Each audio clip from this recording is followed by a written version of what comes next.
I've been a DJ professionally going on 13 years. My career began, let's see, well, how can I put this? I kind of got into it for fun, but my dad was an old school DJ, so, kind of just following dad's footsteps and, trying to stay in the industry and, you know what I mean? Follow the roots. When we touch the road. Soca is my mission. I definitely want to push soca as hard as I can push it, but, I'm very capable of playing all genres of music. You know what I'm saying? I dibble and dabble here and there. I can get into some Afro beats, some dancehall. It's all the same to me, but, soca is the mission. Something them see in the sky. I was born in Trinidad, so I'm a Trini. But my favorite Caribbean island is Grenada. So, sum it up in 3 words.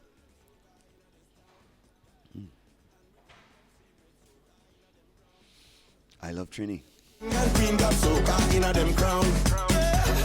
It's not really hard for me because, my kids are my first priority. So as soon as I get a free moment, it's always to spend time with them. You know what I mean? And after that, everything else is work. But there's memories for different reasons. There's memories in which ones I made the most money in. There's memories in the ones I got drunk and couldn't remember the night before. There's memories in just having a good time. And there's memories in where, their structure is probably the best. But I would say my most enjoyable carnival would be Grenada because of the Juve. I had a blast in Grenada, playing a wicked job. I would encourage anybody if you wanna enjoy a Juve and just have a good time, go and paint yourself black in oil and play a job. Your mother. Yeah, but Grenada, and then after Grenada, of course, it's Trinidad. A lot of people say Trinidad is the best. You can't compare to it. They say that for a lot of reasons. I mean, the quality you get from costumes to music to sound systems to service. I mean, Carnival is a business and it's going far in the world. So, Trinidad is definitely setting that standard, that level up there for what it should be. The Holly Berries, we could go back to Megan Good. I still got a crush on Vivica Fox, as old as she might be. Yeah. Amazing. My app I have over 6,000 downloads in over 81 countries that I can't even pronounce. That has been a crazy surprise for me.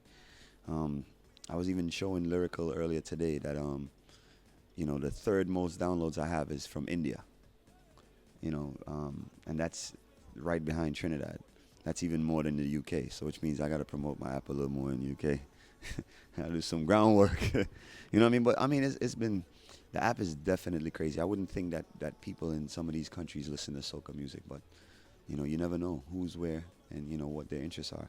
And it just goes to show, our music has potential to reach to all corners of the world, and that's part of my mission. I Am Soca came about. Well, first it started off with Kerwin's song, Kerwin and Patrice. Kerwin and I are good friends. He called me up. This is 2012. And basically, he was telling me about the concept of the song before it released, before Patrice even sang her verse on it. And he sent it to me, and he was like, yeah, this could be a movement. He basically gave me his vision for the song and what it could be to help our music. And, I saw the vision, and I just put my ideas with it at the same time. And it just took off. At first, it started off with an album. I distributed under Universal Records distribution, which is one of the biggest distributions in the world, digitally. I distributed an I Am Soca album in 2012, which did pretty decent, won an award for it. And we started doing the event as trying to help market the album at first. Because, of course, they give you distribution, but they're not really giving marketing dollars. So the events were really to try and market, sales digitally for this album. And then it just kind of turned into a brand. And, I kept running with it. Of course, for everybody else, for Kerwin, it was just a song. It did good, it was solid for that year.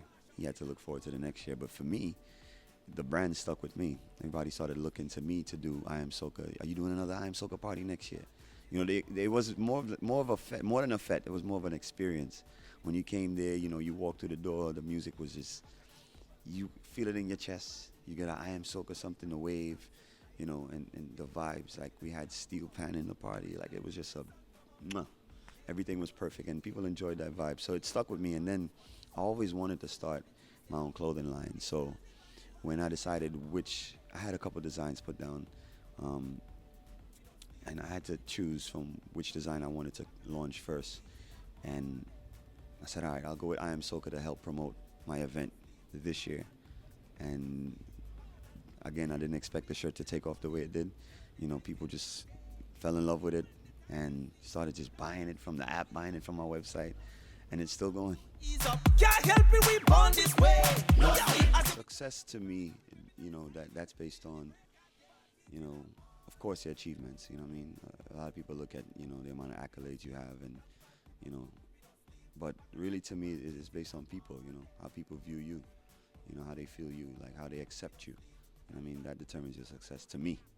You know what I'm saying? If I walk into a club and, you know, people recognize me because of my work ethic, or some of the achievements or accomplishments that I have, and they could recognize me, then, you know, I would feel like I'm somewhat successful. It started off as a challenge. Like a couple of friends of mine and I was talking, one of my hairdressers too, we was talking, oh, you should do something different with your hair, because I was getting ready to cut my hair. He's like, okay, what color? Let's do a color. I'm dye the whole thing. He's like, all right, let's do red. Did red. Everybody loved it. I'm red dread now. That's it. No more to it.